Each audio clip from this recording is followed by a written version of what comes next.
Ladies and gentlemen, I'm honored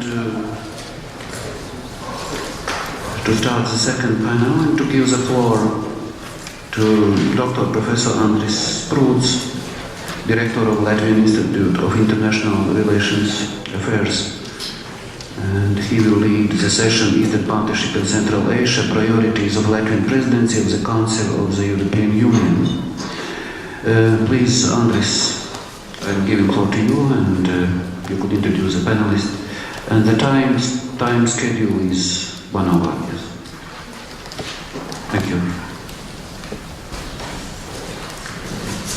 Thank you, Ambassador, and Excellencies, ladies and gentlemen, dear colleagues, good morning. As already Ambassador introduced myself, I am Andris Sprūds, Director of the Institute of Latvian Institute of International Affairs and Professor at Riga Stradiņš University. And today, of course, I have the great pleasure to welcome everybody of you at the Ministry at the high-level Symposium on Eastern Partnership and Japan EU relationship. On this, of course, this is the second panel now on Eastern Partnership and Central Asia. We are living in interesting times, I guess, interesting times of EU presidency, interesting, enriching and challenging times. And if you look of our EU presidency, I guess it coincides with 10 years of, almost with 10 years of our EU membership as well. I would assume we've done a great progress in terms of societal performance. I think we moved forward with many things, with stabilizing ourselves and making economic development, and even though it's far-fetched to some extent, but there is an element of success story. But at the same time, what is important for us, it is also stable, secure, and developed neighborhood. And this has been one of the priorities of EU presidency. It has been one of the Latvia's priorities already for years. And of course, a stable neighborhood is important for us to establish more intensive relationship, more intensive partnerships, and also, of course, move forward together, if we may say so. Eastern Partnership has been, as I already mentioned, one of the priorities for years, but in recent ones, the Central Asia has become an important topic, important subject, an important priority. Central Asia has become a geostrategic, important region, and not only in terms of education, in terms of trade, in terms of transportation, in terms of transit, we still have a lot of things to cooperate on.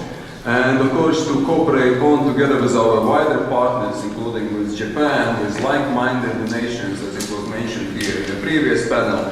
So I think it is important and instrumental to go forward with this intellectual, political, diplomatic, preparatory homework endeavor to finding common joint mechanisms, interests also in the neighborhood, which is basically a neighborhood for both of us, even though, of course, from Japan this might be a little bit farther away, but still it's also a neighborhood. Challenges and questions remain. Today, as we are speaking, Hollande and Angela Merkel, as I understand, is in Moscow trying to make a peace settlement with Mr. Putin. It reminds us of also geopolitical challenges and questions, how we deal with our eastern neighbors and also Central Asian partners in an environment which has been shaken by geopolitical developments, how to deal with also neighborhood and countries in the region with different aspirations, how to support more ambitious ones, how to keep solidarity and cohesion within the Euro-Atlantic community as well, so we have different, sometimes, visions as well in this regard, and of course how to cooperate once more with our important partners, Japan, to promote those common interests and common mechanisms in trying to make more stable, secure, and developed neighborhood. We have an excellent panel of distinguished speakers. We have Ambassador Keiichi Katakami on my left side immediately, of course, was already on the first panel, the Ambassador to the European Union. We have Ambassador Martin Hagstrom, the Swedish Ambassador for Eastern Partnership. We have Ambassador Petr, Ambassador for Eastern Partnership from Czech Republic. And last but not least, even though I had to start with, and I will start with in a panel, but since you are a host, so of course Juris Poikāns, who is ambassador for Eastern Partnership, and as well recently appointed for Moldova. So Juris, you will be opening the panel, but before the opening the panel, I understand that we will have a short movie on Eastern Partnership as well. So please.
Mechanisms how we can make this picture also in reality, because sometimes I think are some challenges.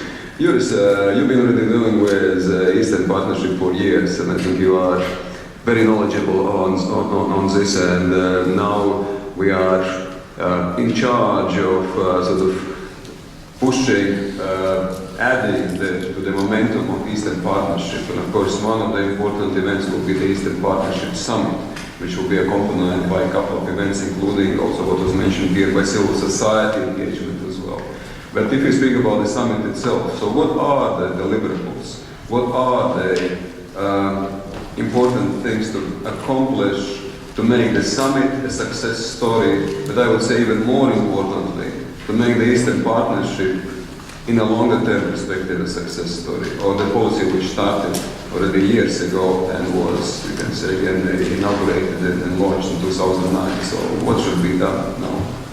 Please. Thank you, Andris, and once more, welcome to the seminar, and very warm welcome to our friends from Japan. I congratulate the idea of the seminar very much, and more specifically topics we are going to discuss today.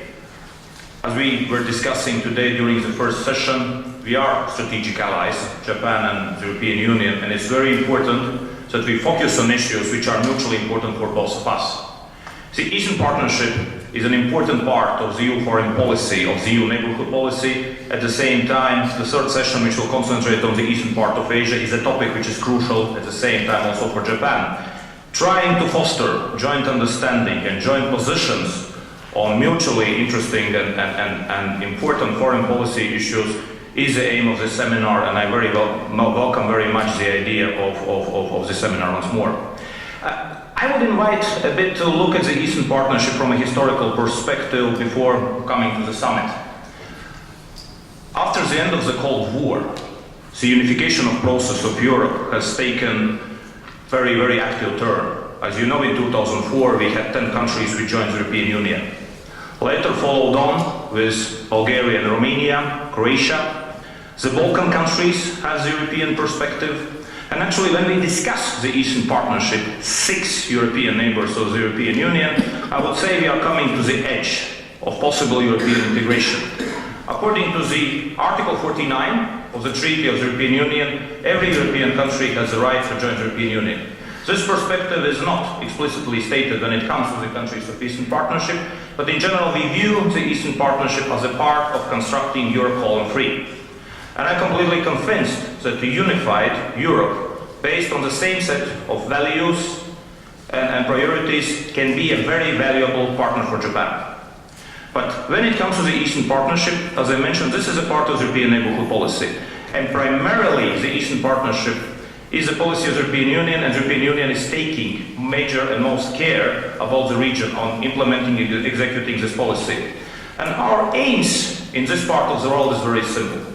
We want to create a ring of well-governed countries based on the same set of values. This is our interest.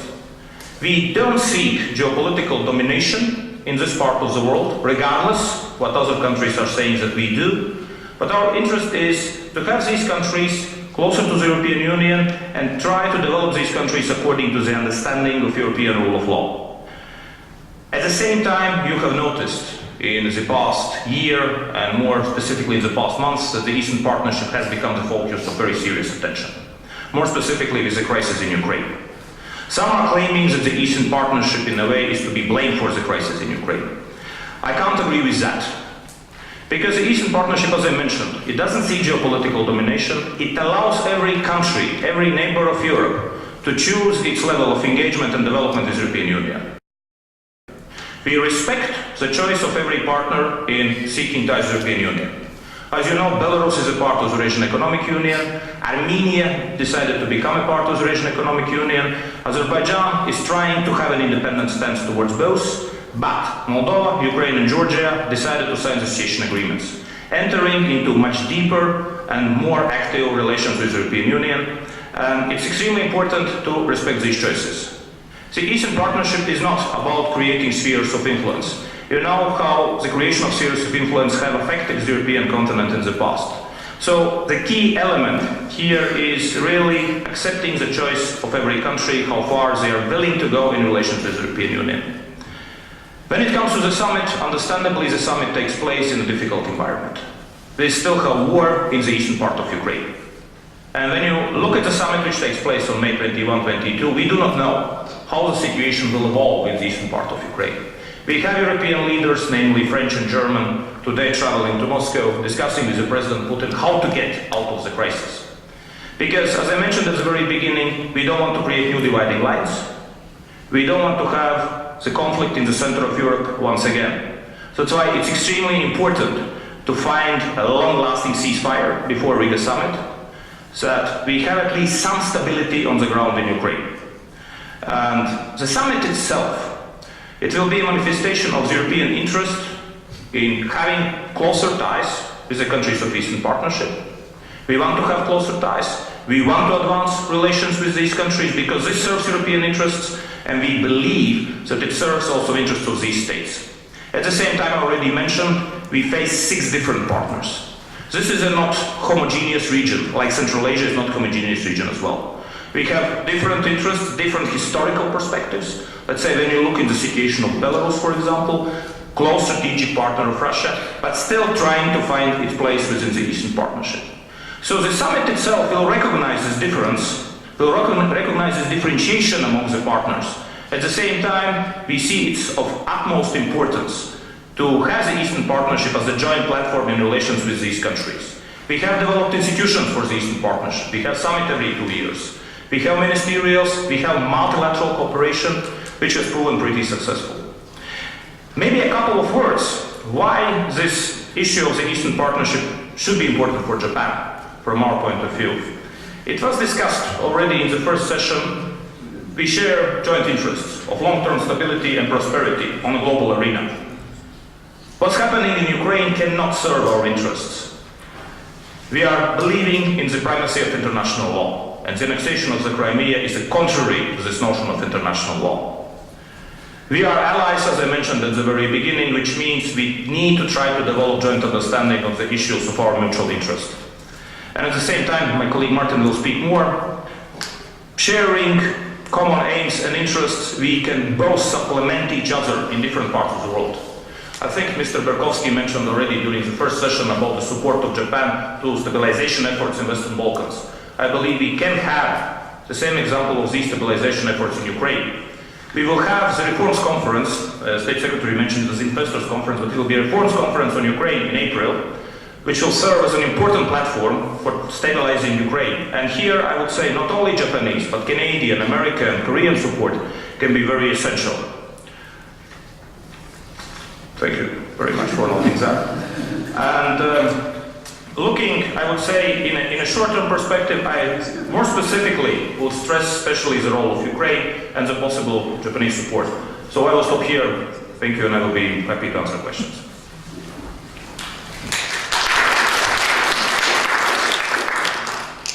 Juris, thanks so much, and it seems that you're really knowledgeable. You want to tell everything what will happen after. A very short question.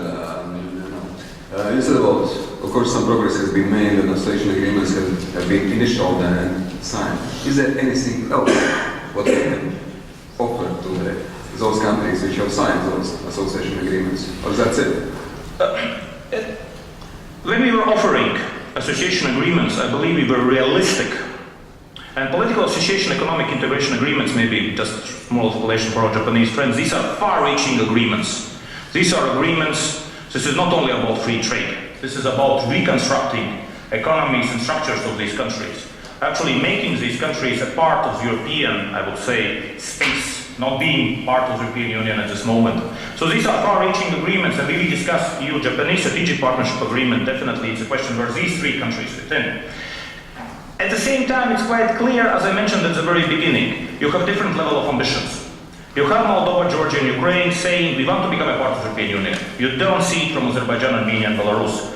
So it means how to find the right balance between keeping these three countries engaged, I mean those three who have signed the association agreement, and finding the right level of engagement with the rest three, responding to their level of ambition. When it comes to something farther after the association agreement, this is a consensus-based policy. Any further steps in developing ties with the countries of Eastern Partnership develop on the consensus among 28 countries. And at this moment, having these three agreements, I would say short-term and I would say medium-term priority is to implement these agreements. This is something that will take actually many years. And I would say, I believe if these countries will work hard on implementing these agreements, clearly we will come to a new level of relations. And I think to change, or let's say to strengthen this consensus on further steps with regard to the Eastern Partnership is implementation of these agreements, actually successful implementation of these agreements. Okay, so after the signing, now it's a long process of implementation, and this is also the part of the, you can say, the making the countries more stable and secure and developed. But let's move forward to Ambassador Petr. Czech Republic was country of, you can say, the launch of the Eastern Partnership. So what are the lessons of Eastern Partnership, for the Eastern Partnership to be made? And perhaps also what are the lessons for the cooperating with Central Asia region as well? Please, Ambassador. Thank you very much. And let me start also with thanking the host for inviting me here, for thanking our Japanese guests to come here. I believe for our future cooperation, the Eastern Partnership is very important and perspective subject.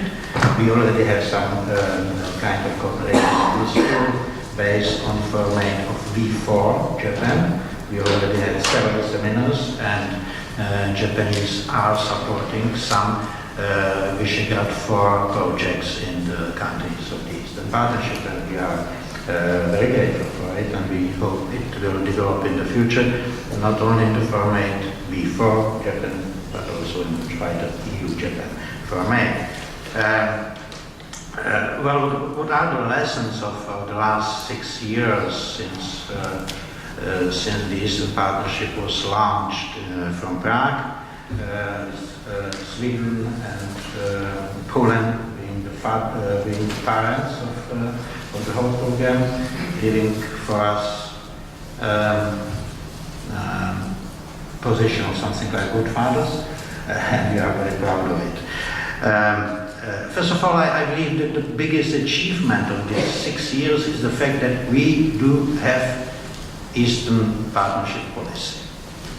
And it's a big achievement in the European Union, and I may assure our Japanese friends that it costed us a lot of efforts to have it. But we have an Eastern Partnership policy, which is more, my dear friends, ladies and gentlemen, than we have vis-à-vis Russia. If we have problems with Russia, we have to send Madame Merkel and Monsieur Hollande to Moscow to negotiate. If we have problems with the Eastern Partnership, we can meet in Brussels and agree on solution.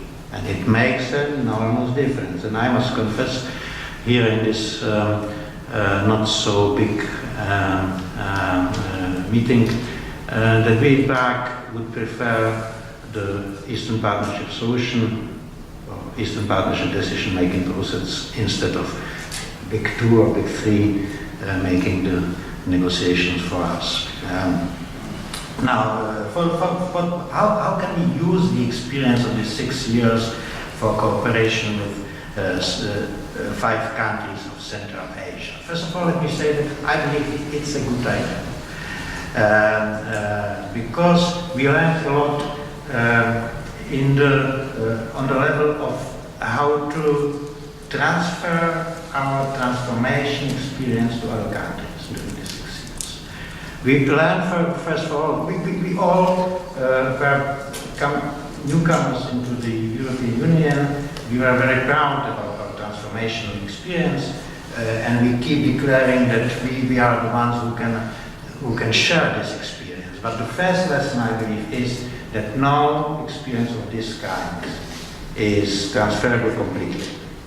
You never enter the same level twice, and it applies for the Eastern partners, and in the future it will apply for the Central Asian countries if we will enlarge our cooperation to them too. Nevertheless, some part of this experience could be transferred to them, and I believe it might be very helpful for them.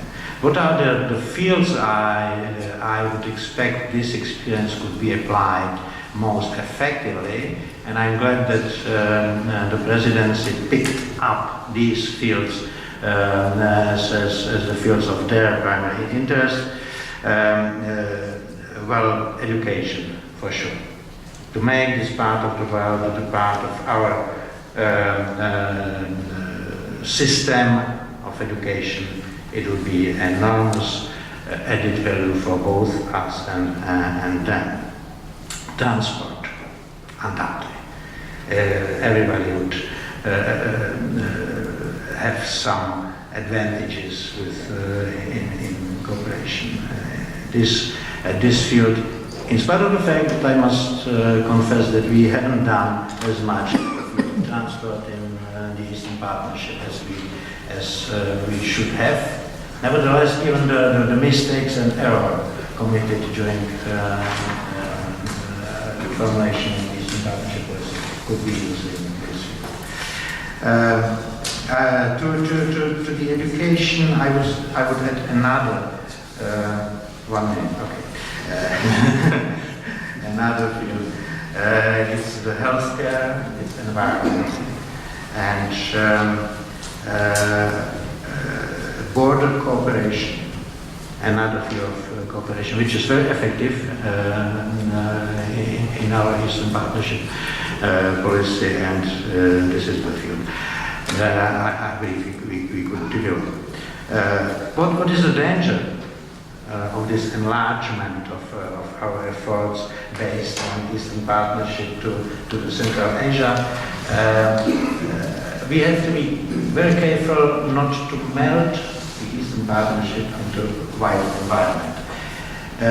Cooperation with Central Asian countries doesn't mean the enlargement of the Eastern Partnership. It's very different.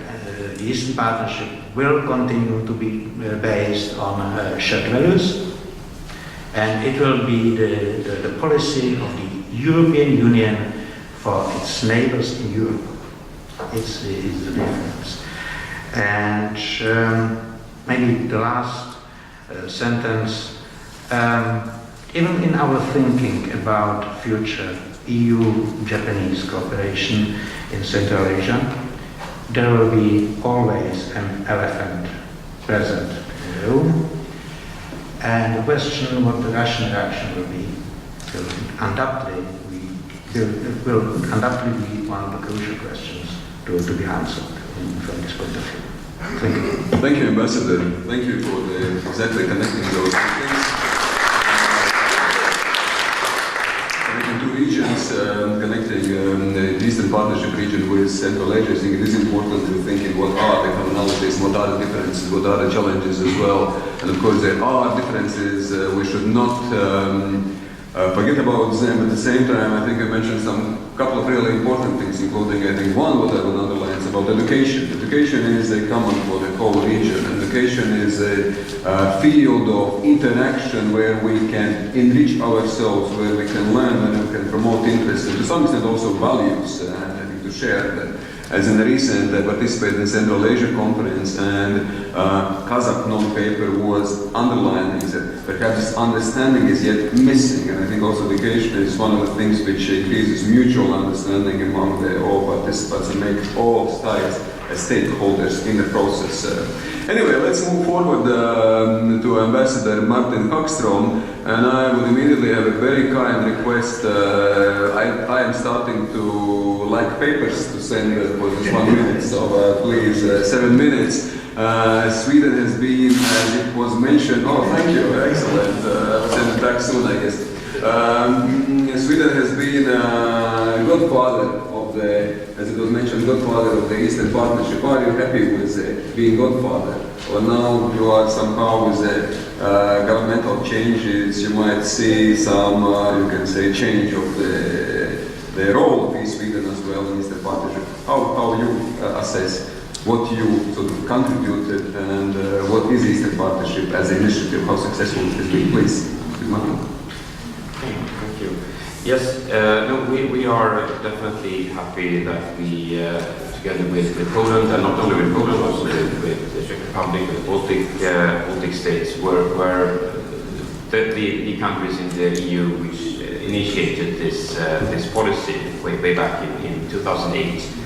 And I can assure you that the line, when it comes to Swedish engagement for Eastern Europe, is a very, very long-standing one, which much predates also the now previous government. We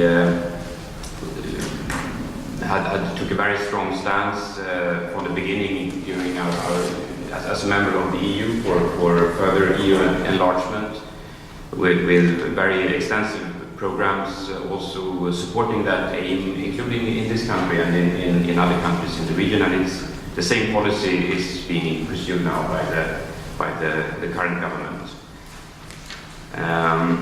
So are we happy with the achievements?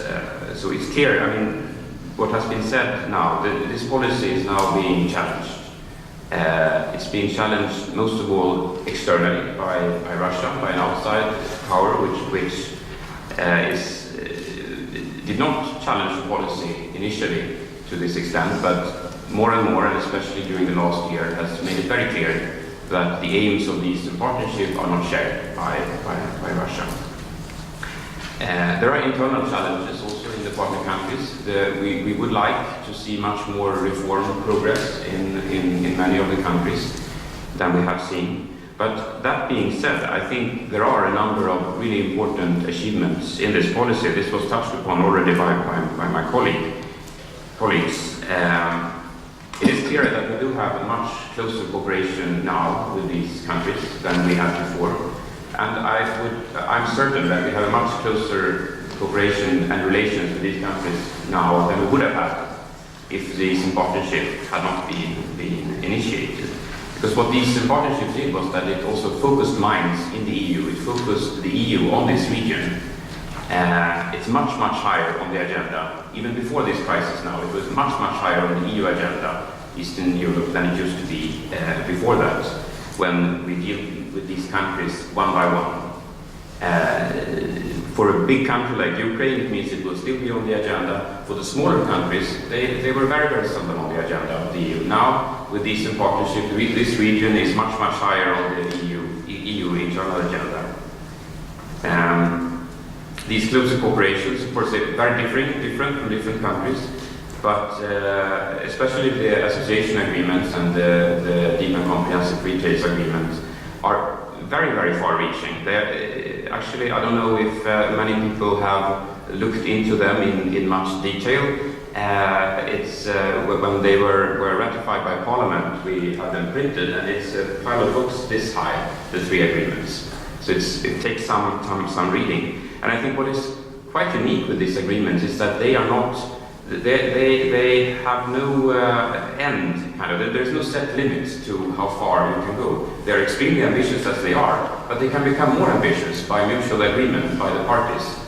We can, in association council meetings every year, if we want to, we can add new areas, we can make them more ambitious. So I think that's also part of your answer about where are we heading with this. Well, these agreements are actually quite a good vehicle for making our relations much closer. And I think one other thing which is often overlooked, also in the region, maybe people would argue with me in the region about this, but I sense very much, I have worked with this since the policy was launched, and I sense actually a growing sense of regional, not identity, but solidarity. These 6 countries, being so different, they still cooperate more and more with each other, all 6 of them. They push issues, all 6 of them, that may be of interest only to one of them, towards the EU. They are working together with us. All of them have pushed, for example, the issue of an EU enlargement perspective. Not all of them are interested in having one, but all of them have pushed it out to solidarity with each other. This is really interesting. I have to disregard this. I have so much. Actually, then I will move to a more practical point with my last minute. It's about this like-mindedness and what we can do together. Again, we're very happy to be here. It has a political side, as mentioned by the State Secretary here in the beginning, that is very important. It also has a practical side, it has been alluded to also by my colleagues, working together in joint projects or in areas where we have mutual interests. From our side, from Sweden's side, we're doing this very much, including with Latvia. We have the course that was mentioned by the Secretary at the Riga Graduate School of Law. We find that to be a very good initiative. And we have taken the decision to support 5 scholarships for the course from Sweden bilaterally. We have similar programs with the Stockholm School of Economics in Riga and in investigative journalism and in economics for the Eastern Partnership region. And we also appointed together with Japan, which is very welcome, cooperate with the Visegrad Fund. And I think there are many other areas where we can cooperate more. One of them that I would like then, as my last point to mention, is energy efficiency, where there is an EU, it's not an EU, it's actually more of a multinational already initiative, the E5P, the Eastern Europe Energy Efficiency and Environment Partnership. That's a very cumbersome and long name. It's a fund which has over 100 million euros in it, and it focuses on energy efficiency projects in the Eastern Partnership region.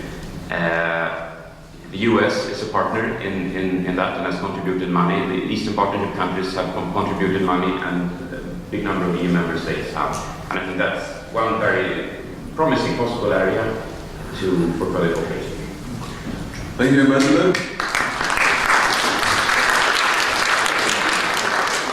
Thank you as well. I think that exactly going into the details and to the wrapping it up in a sense from the EU perspective, there are of course political decisions, the regional decisions, but also very practical decisions what should be done. And it's not just an EU always, of course, a joint effort at the same time. It's not about all initiatives EU should be decided together. You can have, we can have individual, good, positive, dynamic initiatives ourselves, be it by Visegrad Fund, which I think is doing a great job in general. And I believe that Baltic countries have to repeat or should repeat the Visegrad Fund, you can say, analogy, and establish the Baltic Fund as well. Of course, we are doing the graduate school of law, educational courses, and Sweden is on the board, and I think it's very, very important that we also find commonalities in promoting those individual practical initiatives. But let's move forward to Japanese perspective. Once more, I repeat, we are like-minded. I was myself in Japan, and I really enjoyed the time, and we had great interest about the region as well. And even though it seemed that we are very far away from each other, at the same time we share a lot of common, and we are like-minded in many things. So, what is perspective from Japan? What are also potential for closer relationship between us in the region? Please, Ambassador. Well, thank you very much. Maybe my remarks will be more on the side explaining to you how Japan looks at this Eastern Partnership, and also how Japan looks at Central Asia, and what kind of area we are cooperating, etc., etc. Now, let me start from the Eastern Partnership. Under Abe's administration, Japan aimed to conducting strategic diplomacy that takes a panoramic perspective of the world map based on the fundamental values that has been mentioned so many times here. It is from this point of view that Japan has paid special particular attention and supported the EU's Eastern Partnership, as this Eastern Partnership is a program which promotes democracy and good governance in the partnership countries. And its outlook is the same as the diplomacy of our administration based on common values. Japan, in turn, has promoted its diplomacy toward partnership countries on 3 pillars. And in order to save time, I think I have distributed this so it's not in color, the 3 pillars, which is summarized in the document there. The first is on the promotion of dialogue. The Japanese government has striven for close communication with the partnership countries through various policy dialogues. I'm not getting into details, but the recent dialogues with partner countries are stipulated in page 2 and 3 of the material, which give you some idea of what Japan is doing. I just want to add 2 things. First, this January, we have opened our embassy in Romania. Secondly, we are preparing to open our embassy in Moldova next January as well. A second pillar, support to democratization. The Japanese government has dispatched observers to the election in Ukraine, Moldova, Belarus, and has made contribution to the School of Political Study of the Council of Europe. Now, details again are summarized in the page 4 of the material. A third pillar, the support to steady progress to a market economy through official development assistance. Japan has extended official development assistance to the partnership countries in many fields, including infrastructure, agriculture, energy. For example, the Japanese government extended its assistance to 910 million yen in total to support poor farmers in Moldova through the provision of tractors to increase the production of wheat and corn. Again, some of the example is stipulated in the last page of the material. There was a mentioning about the grain, so let me just mention about our position on the grain issue. Japan maintained its position that the sovereignty and territorial integrity shall be respected, and that any attempt to change the status quo by force or coercion cannot be tolerated. While attaching importance to the promoting G7 solidarity, Japan has been also calling for Russia to play a constructive role for a peaceful solution to the situation. Japan has been steadily implementing economic assistance to planes of up to $1.5 billion and other contributions.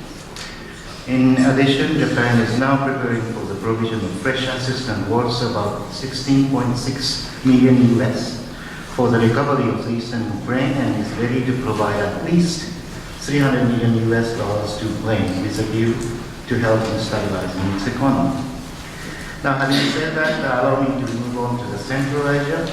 There's another document which I hope it's in front of you. Now, attention to the Central Asia region has increased over the years as it is located at a strategically important area and it should play a prominent role in stabilizing Afghanistan, addressing the challenge of the international community, including the fight against terrorism and against illicit drugs. Japan's approach to this region is twofold. One is bilateral, strengthening bilateral relations, strengthening various high-level talks, and also extending official assistance for the nation building of this country. The other is through the framework of Central Asia plus Japan dialogue, which is summarized in this document.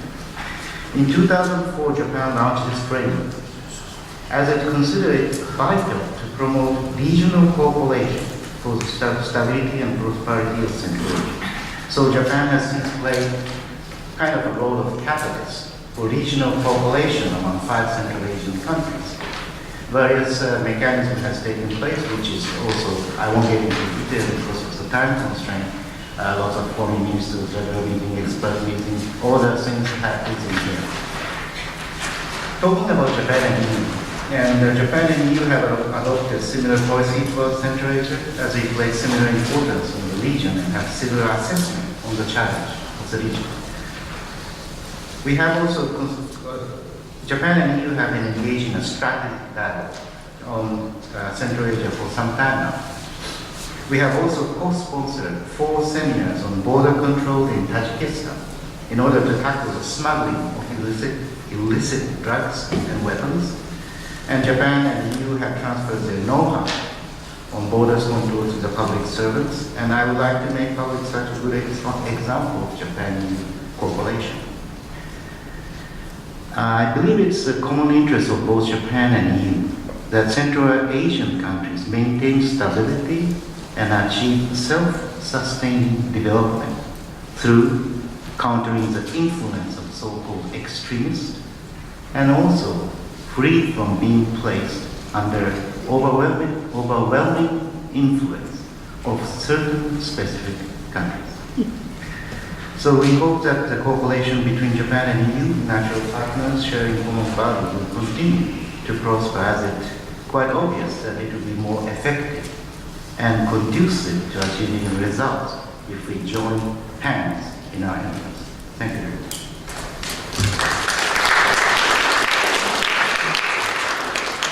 Thank you, Ambassador, and I think I would like to just once more underline what you just said and concluded that we are sharing the common values, we have common interests, we are pretty much in the same understanding and way of interpreting the things what happen and what are the challenges, be it extremism, terrorism and instability, and be it also the encroachment by some countries in the neighborhood, which we would certainly be critical of. And I think this makes a very solid fundament to promote and move forward also as some more concrete instruments in cooperative efforts. Thank you, and we have time is running very quickly. We have some 10, maximum 15 minutes for a round of questions and comments, and I will take immediately a couple of questions and comments from the audience, and then when we come back, please introduce yourself. Please identify also the speaker of the panel whom you would like to address. It would make also things easier and more concrete. Please, this is, yes. Thank you. Didzis Mēģis, I'm a journalist from a business newspaper here in Latvia. Question to Ambassador Katakami. What is Japan's economic interests in Central Asia and in Eastern Partnership countries? I understand this gentleman club issue, I share it very much, but about those pragmatic issues. And also to Mr. Hagstrom, you made a good point that Eastern Partnership policy makes these countries work together vis-à-vis EU. Now, when we kind of unbundle them and deal with them more on bilateral basis, will this aspect diminish? Thank you. Okay, yes, please. Get the mic here.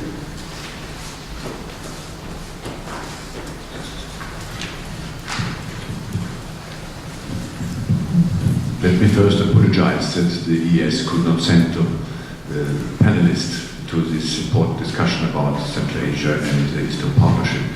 And therefore, I just like to underline that, in fact, we have two important events regarding the Eastern Partnership ahead of us. We are all looking forward to the Riga Summit, the fourth summit, of course, which is a different one than the last years, with the situation in Ukraine in particular, and we will also this year table our revised neighborhood strategy. And to remind, we have invited Russia to the neighborhood policy many years ago, 10 years ago. Russia refused already 10 years ago. But my question goes to Central Asia, which is the neighbor of my region. In fact, you have just mentioned the elephant in the room, Mr. Marish. I have sometimes the impression there are two elephants in the room, because China is not far from Central Asia as well.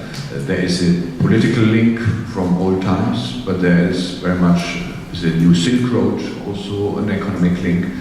China begins to dominate as well. So my question is, how can the EU and Japan better cooperate in Central Asia? We will also start now to revise our 2007 Central Asia strategy. We have just finished the negotiations ahead of my negotiation with you, the Kazakhstan enhanced association partnership cooperation agreement. But still, I think there could be more when I think that Kazakhstan now is also a member of ASEAN. Mongolia, which is not Central Asia proper, but it's in the same region, is a member now of the OSCE. And we have links through ASEAN perhaps where we can better cooperate, because we could be the nicer elephants besides the two I have mentioned, not only for Central Asia, but also for Mongolia, which is a country sometimes out of our spotlight, but a very like-minded place compared in particular to some of the Central Asian countries where democracy has made better roots, deeper roots than in the 5 countries of the former Soviet Union. So what can we do to improve our cooperation in Central Asia inclusive? Excellent, thank you. Some other questions? Yes, please.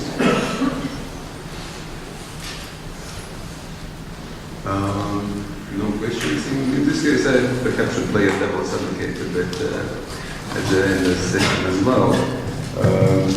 And I think I would ask Juris and Martin, if I may. And Juris already heard this question, so he already pretty much knows what it is. I recently was in Belarus, and I think that it was very valuable and very interesting visit to Belarus. And I think that more engaging with Belarus is to some extent at the core of new Eastern Partnership as well, more diversified individual approach, because previously exactly it was more for more association agreements and countries which are not willing or not moving into that direction, they are in a sense a little bit left behind. And Belarus of course was to some extent one of them. And Belarus has showed also to some extent interesting position with regard to the Ukraine and the conflict in Ukraine and on Russia, of course, Minsk agreement, yes, not fully functioning, but still. But the question is, since the word of values was mentioned here, Eastern Partnership is also the community of values and common values that we want to share. Would it be a success if we would see all Eastern Partnership leaders in Riga, and we should try to attempt to have all Eastern Partnership country leaders in Riga, including Alexander Lukashenko as well. So the play is I'm adding to the floor, because I think also the Juris was without the question. So please, let's start perhaps with Juris and go through to those individual questions. Please. Thank you. When it comes to Belarus, at first the EU treats all Eastern Partnership states in an equal way, and we want to advance and develop relations with all 6 countries. Since there are no privileged or less privileged partners. What we are seeking here, we have 6 different partners who seek different level of engagement with the European Union, but all 6 countries are different. Yes, you are absolutely correct. The dialogue with Belarus has been rather complicated, and it has been rather complicated since 1994, actually going for the last 2 decades, and we have had very serious concerns on behalf of the European Union when it comes to situation in the field of human rights in Belarus. You know, Belarus is probably the only European country which is not a part of the Council of Europe. So, in order to get, I would call it, some new development in ties, we need to have mutual understanding that our concerns are met with understanding also in Belarus. We still face the issue of political prisoners. There are 3 of them officially recognized by the European Union. So, we are ready. Europe is ready to move forward in relations with Belarus, to open a new page in our mutual relations, but we want to see our concerns also to be taken into account. If these concerns are taken into account, we would come to a new situation, but still, an invitation to all 6 leaders of the countries of the Eastern Partnership will be taken in a consensual way within our member states and the EU institutions. So I don't want to speculate here whether we will be there, let's say, in March or April. Okay, thank you. Perhaps Martin now, and then we go to Petr. So please, Martin. On Belarus, and also the question was addressed. No, I'll start with that question. So I think we should be, well, first I should say that the focus of the Eastern Partnership is relations with Brussels. And coming closer to the EU, coming closer to EU norms, EU rules. And the bulk of cooperation and the main focus of the partnership has always been on bilateral relations. So there is no, I think, big change coming there. This growing regional, I struggle to find the word, it's not an identity, but cooperation, the feeling of some kind of togetherness. It's more of a side effect, but it's a very welcome side effect. And I think we should be careful not to let it diminish. I think it is a very good thing that is happening. I don't see it diminishing, actually. I see the opposite. I think I see more of this happening. And not always between all 6. I think there are very interesting moves towards close cooperation between the 3 countries that have signed association agreements. Some quite interesting appointments in the Ukrainian government, with former government officials from Georgia, for example, taking up important positions in Georgia, sharing of experience between the countries. This is growing. But we also see an interest from the other 3 countries in learning what is going on with the association agreements, with the DCFTAs. These countries, they are not only our neighbors, they are also neighbors with each other.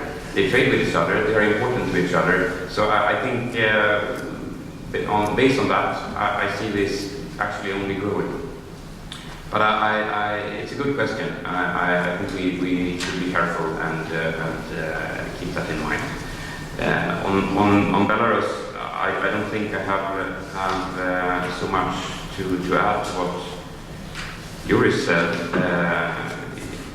It's clear that the bilateral relationship between the EU and Belarus is different than the other countries. Belarus is not part of the EMP. Belarus has no bilateral negotiated framework for its relations with the EU for political reasons, which dates way back, as Juris said, some 20 years.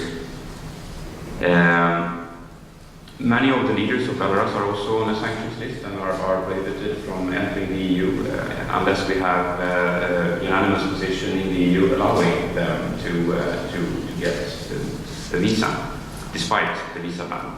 So I think this is certainly, and there's a very clear list of things that the EU is concerned about that has been spelled out in Council conclusions, which are still standing, and I think that is what we will look at when we continue to discuss that question. But at the same time, Juris is very right that we want to deepen relations with all partners. We are deepening relations with Belarus as well, and negotiating a visa facilitation agreement. We have wide-ranging sectoral cooperation, which is also growing. Some areas are subject to conditions, for example, value-based conditions. There we cannot move until we see a change.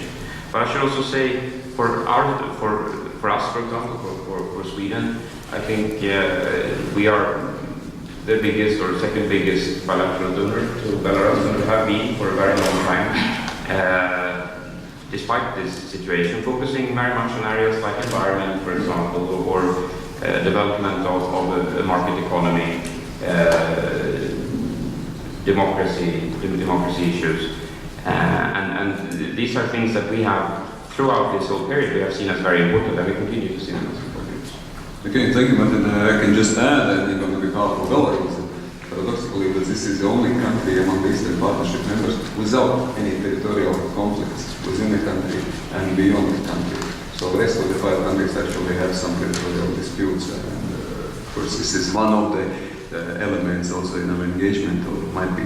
But let's move to Petr, Ambassador, on 2 elephants in the room, on not just Russia but also in China, and perhaps we should try to be elephants as well, to some extent, positive elephants or normative elephants in the region, please.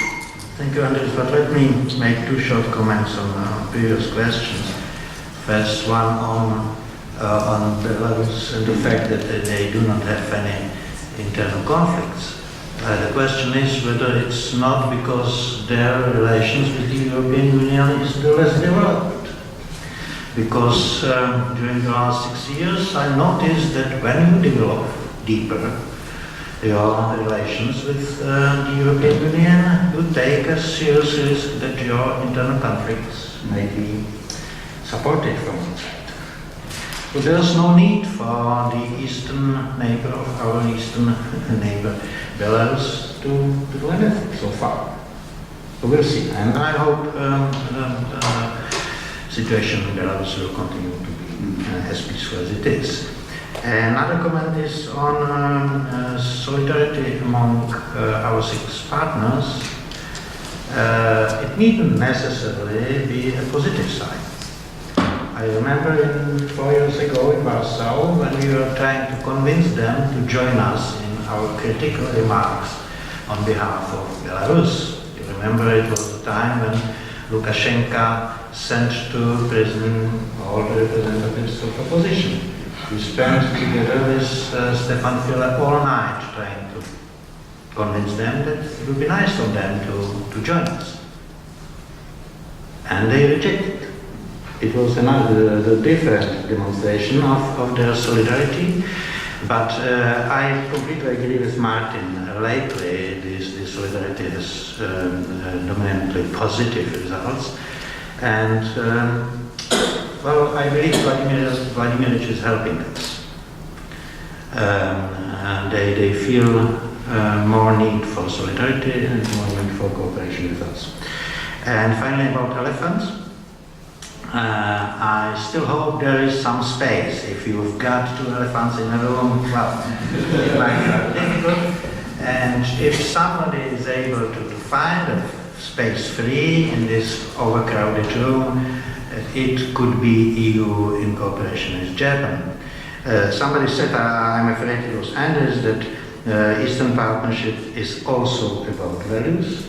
From my point of view, Eastern Partnership is about values first of all, and I believe that the Eastern Partnership policy demonstrated quite convincingly during the last 6 years that the soft power is a very powerful power. Well, I remember 6 years ago, when I went for 4 years ago, when I went for my first consultations on Eastern Partnership to Moscow, my Russian partners spent almost all the consultations joking about the Eastern Partnership. It was a big joke. Your attempts to do anything about Kochels and the others, we know that it's impossible. Nowadays they are waging war against one of the partners, and they waged another war 2 years ago against Georgia. So they started to take this policy quite seriously. Well, I believe we can be successful in Central Asia, and we can be successful in cooperation with Japan, thanks to Japanese expertise, but not only. I believe that we could demonstrate in Central Asia that such a cooperation need necessarily be dangerous to Russia, that it needn't be a threat to Russia, that we can use this space to demonstrate that Russia can gain something from such a cooperation. Thank you. Thank you, Ambassador. And Ambassador, to you, and if I may a little bit add, because of course the question was about the cooperation in Central Asia that we can find in common ways and also pragmatic interests. But I think sometimes those pragmatic interests might also be in a contradiction, that we also might be competitors in the region. Would you see that there is risk of this as well? Because it might be that if we speak about interest and pragmatic interests, we all are having, first of all, willingness to promote our economic interests and trade, and there might be the natural, sometimes, a state of affairs that we might compete also. Perhaps healthy. How you look at this, how you look at this economic interest aspect in this competition, cooperation, and framework, please.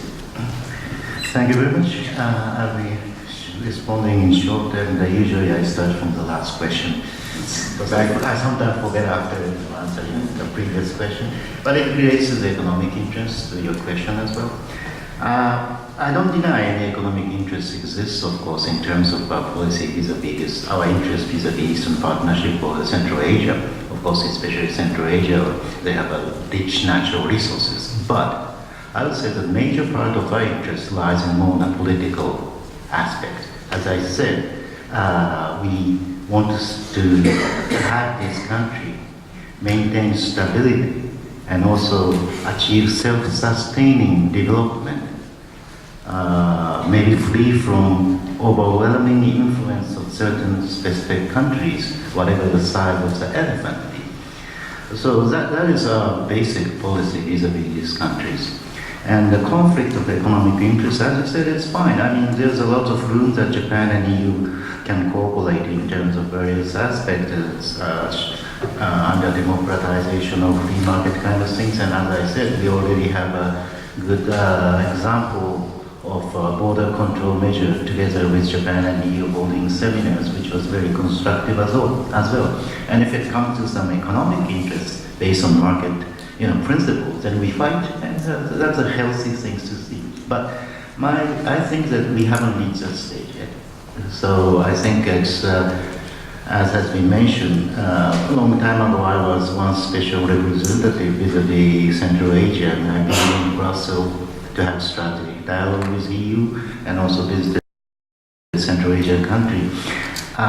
Maybe under the Latvian presidency, when this EU is putting more emphasis, strategic interest on Central Asia, maybe we can really deepen talks based on specific, agenda. That can be one good way to proceed forward. That's how I feel. Thank you. Thank you, Ambassador. And we are again a little bit over the time, but it shows that this is a subject of great interest and things to discuss.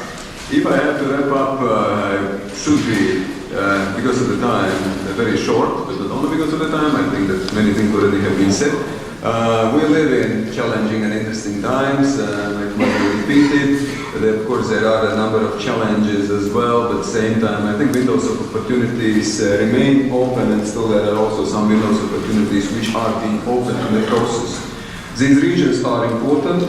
Regions are important for a number of players, including Japan, including European Union. I would say that perhaps we should not shy away to be elephants, but soft power elephants, normative elephants in the region, not to shy away from our presence in the region as well. Of course, not to forget about our values, but at the same time try to find common things and our interests as well. And momentum has been quite positive. We still have hopes on the Eastern Partnership Summit in Riga and also the continuation of this implementation part also after Riga.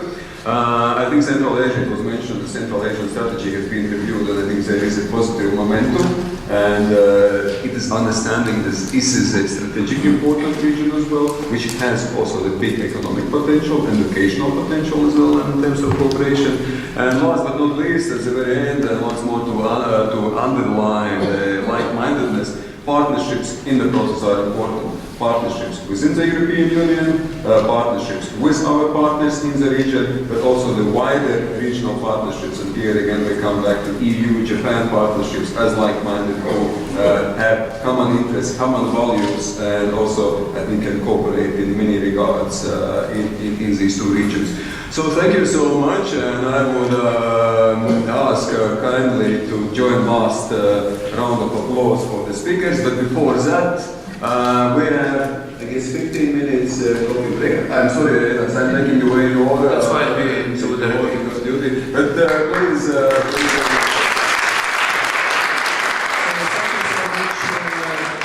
To the moderator, Professor Andris Sprūds, and of course, the excellent team of ambassadors. I noticed that all of them are ambassadors.